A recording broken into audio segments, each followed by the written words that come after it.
Paz do Senhor, meu amado, bem-vindo de volta à nossa escola bíblica. Nós estamos estudando o livro do profeta Amós. Então, pega a sua Bíblia, pega o seu caderno de estudos, ora ao Senhor, pede a Ele discernimento, entendimento, conhecimento, sabedoria. Pede a Ele proteção, para que nós possamos desvendar dos seus mistérios.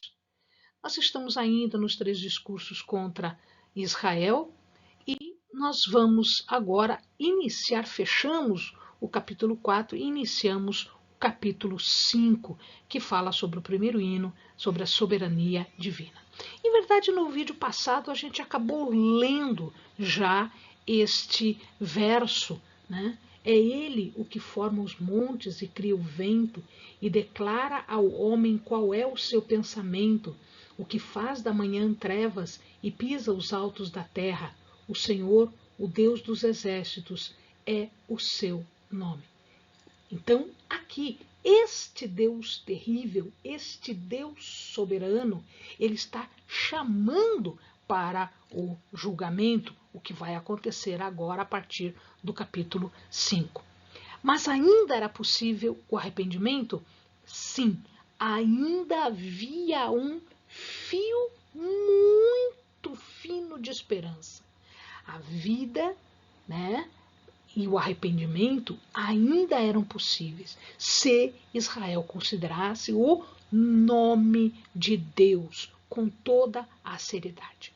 Toda vez que nós falamos nome de Deus, nós estamos falando de todas as suas características, de todo o seu poder, de tudo o que significa Deus.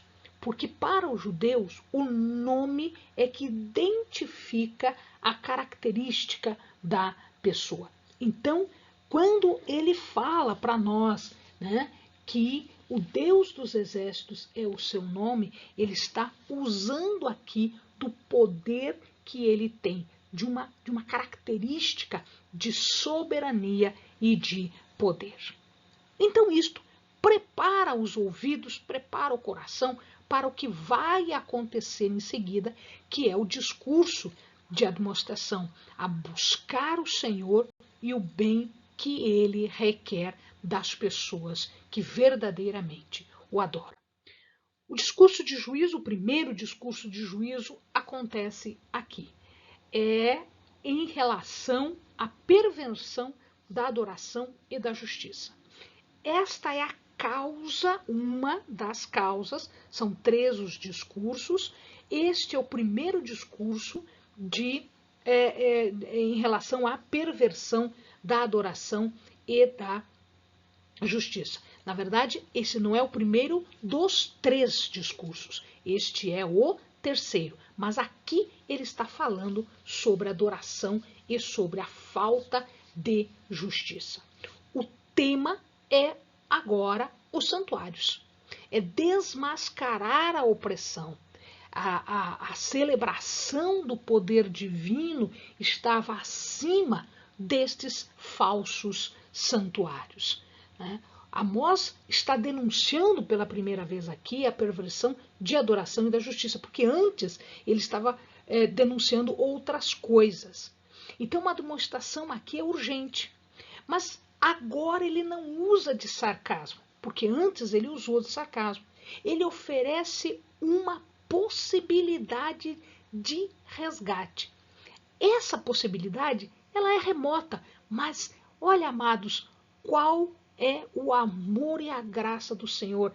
Ainda existe possibilidade de resgate. Apesar de pequena, ela ainda existe. Por que existe?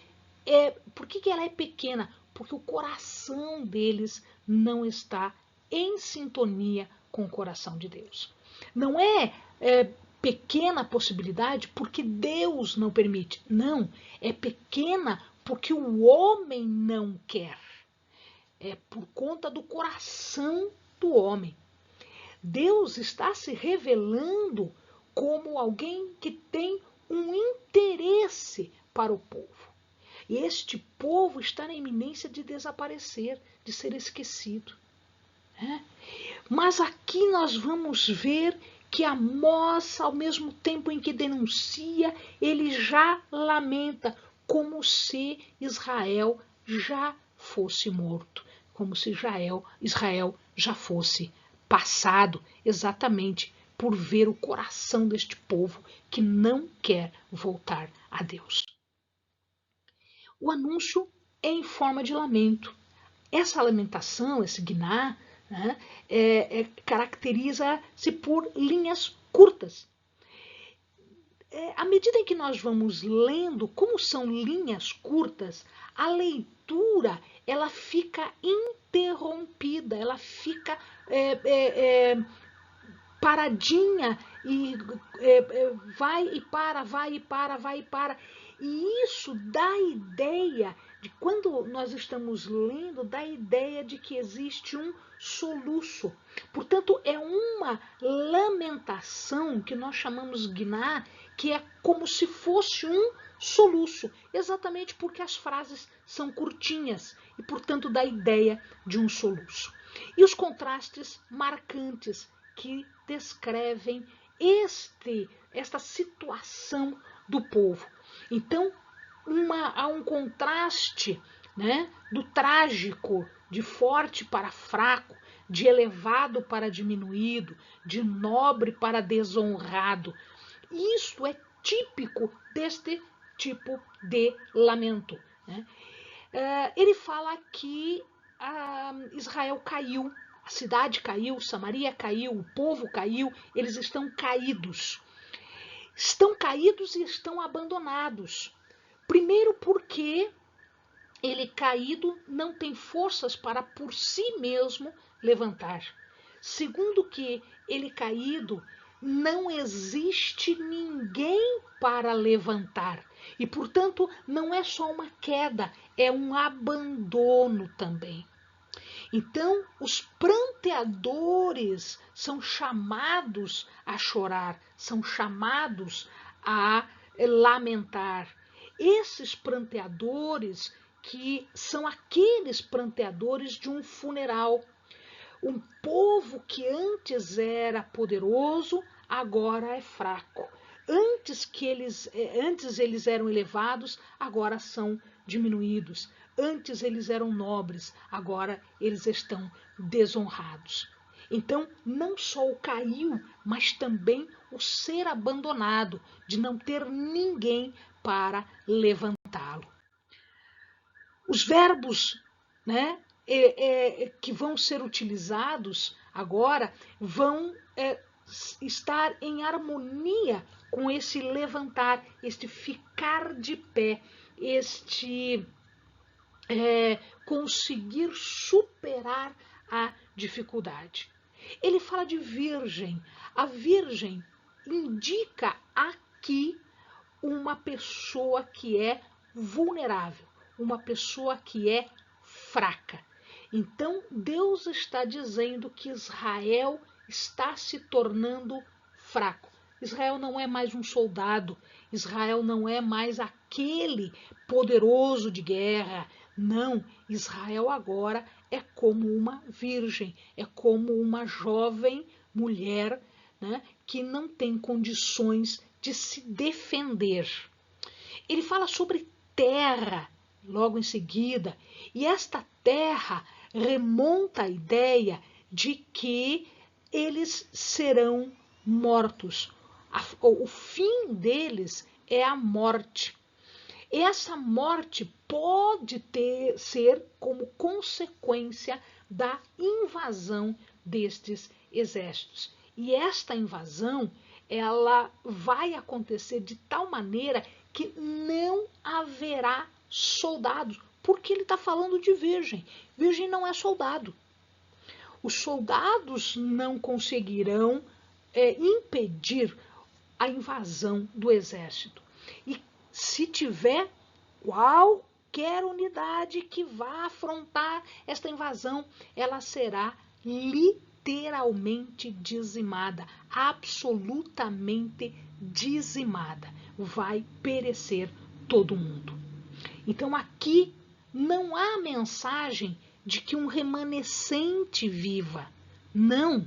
Aqui aqui a mensagem é que a destruição, o juízo, atingirá praticamente todos, ou seja, a destruição será total. Esta é a mensagem que está sendo colocada aqui, no sentido de que eles serão enterrados, eles serão mortos e enterrados. Logo em seguida, existem algumas admoestações. Existem algumas admoestações, algumas ordens que podem ser positivas e podem ser negativas. Então, por exemplo, buscar a Deus é uma ordem positiva. Mas esta ordem de buscar a Deus, ela é confrontada com o local onde eles estavam buscando a Deus. Onde eles estavam buscando a Deus? Eles estavam buscando a Deus em Betel, em Gilgal, em Berseba. Então eles estavam buscando a Deus em lugares errados. Por que em lugares errados? Eles deveriam buscar a Deus em lugar correto. A religião deles não era uma busca ao Senhor. Eles não estavam atrás de Deus. Não, eles estavam atrás do que eles queriam. Então, aqui, o que eles iriam obter era o juízo de Deus. E este juízo iria acontecer em Gilgal. Gilgal, aqui, a punição de Gilgal é exatamente o exílio. Em Betel, e Betel, lembrem-se que Betel era um dos principais santuários. Eu sei que o amado lembra disso, mas não é demais revisar isso. Betel foi um dos santuários criados logo depois da separação do Reino do Sul com o Reino do Norte de Judá e Israel, quando Jeroboão I, ele mandou fazer 2 bezerros de ouro. Um desses bezerros ele colocou em Betel e o outro em Dan, um santuário em Dan, mais lá para o norte. Betel era, portanto, um dos principais santuários e era dominado pela idolatria.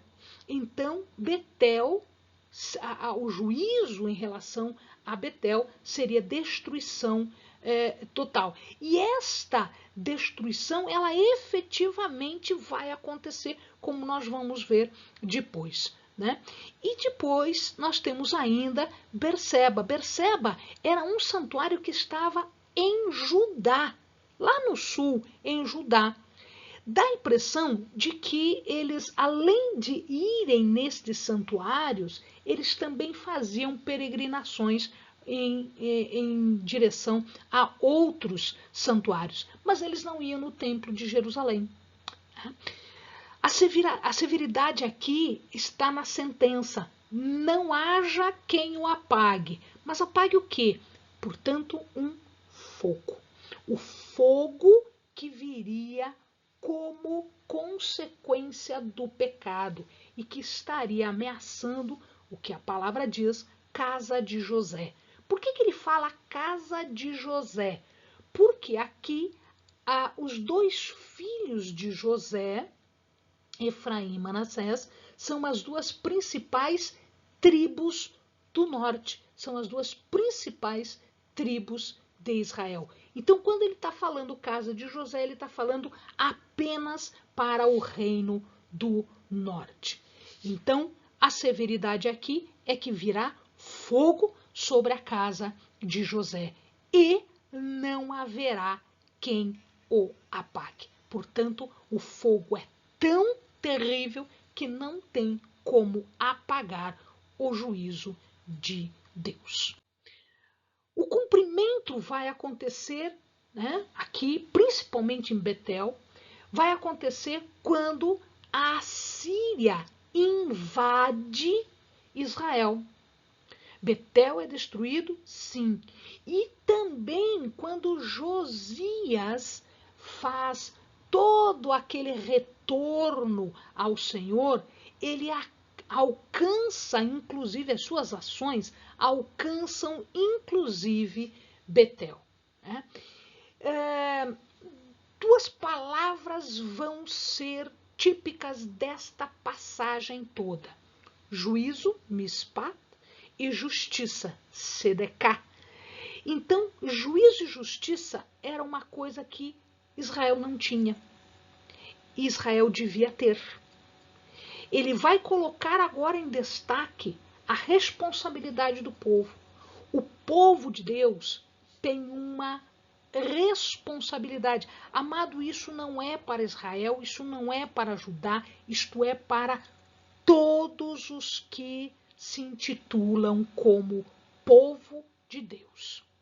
O povo de Deus, seja na velha aliança, seja na nova aliança, seja no reino do norte, seja no reino do sul, seja onde for, o povo de Deus tem uma responsabilidade que está explícita nestas duas palavras: juízo e justiça. Juízo e justiça são atividades essenciais de Deus. Mas todo povo que está em direção a Deus, que está nos caminhos do Senhor, obediente aos mandamentos do Senhor, principalmente os líderes, tem que demonstrar juízo e justiça. Porque isto é o que caracteriza a essência de Deus. Buscar o Senhor é buscar a justiça, não só de nós para com Ele, mas principalmente a nossa em relação ao nosso irmão, aquele que precisa de justiça e que está no meio de nós. A justiça, o juízo ou a retidão, né? O juízo também pode ser chamado de retidão, que é o teu comportamento correto. Não é um comportamento corrupto. Então, justiça e juízo ou retidão vão nos levar além da obediência da lei. Porque a lei, ela tem que ser vista além do que está escrito. E além do que está escrito é a justiça e o juízo, a retidão. Juízo como direito no estabelecimento, na preservação da ordem na sociedade, corrigindo o erro, punindo o infrator, agindo corretamente e dando às pessoas aquilo que lhes compete, aquilo que é deles. Né? E a justiça está vinculada também à aliança, seja velha, seja nova. Cada participante faz tudo o que for possível para manter a justiça em correto funcionamento. Para verdadeiramente adorarmos, devemos conhecer a Deus, mas conhecer tão profundamente, tão intimamente Deus, de forma que aquilo que Ele é, que Ele faz, se torne realidade na nossa vida, no nosso comportamento, e que nós também possamos agir com juízo, com retidão e com justiça, conforme os seus mandamentos e conforme o seu exemplo, principalmente agora que nós temos o exemplo do seu Filho Jesus. Os crimes de rebeldia, né, era transformar a palavra, os atos de justiça, em alosna. Alosna é esse vegetal aqui do lado, também chamada de artemisia, absinto, né? É uma planta típica daquela região do Oriente, do Mediterrâneo, e ela é caracteristicamente amarga. Então, aquilo que é doce, as palavras e os atos de justiça, aquilo que é doce, está sendo transformado em amargo, está sendo transformado em veneno. Buscar ao Senhor é promessa condicional de sobrevivência. E eles estavam lançando ao chão a justiça de Deus. Eles estavam largando no chão a justiça de Deus, como se a justiça de Deus fosse lixo, como se a mensagem de Deus fosse lixo. Deus é livre para oferecer salvamento, mesmo quando a morte está à porta, quando a morte é iminente. Buscai ao Senhor para salvar-se. Esta é a mensagem de Amós. Por baixo do julgamento, nós ainda podemos ouvir o buscai ao Senhor para salvar-se. Sobreviver é para somente aqueles que verdadeiramente acolhem a palavra do profeta. Amém, amados? Bons estudos.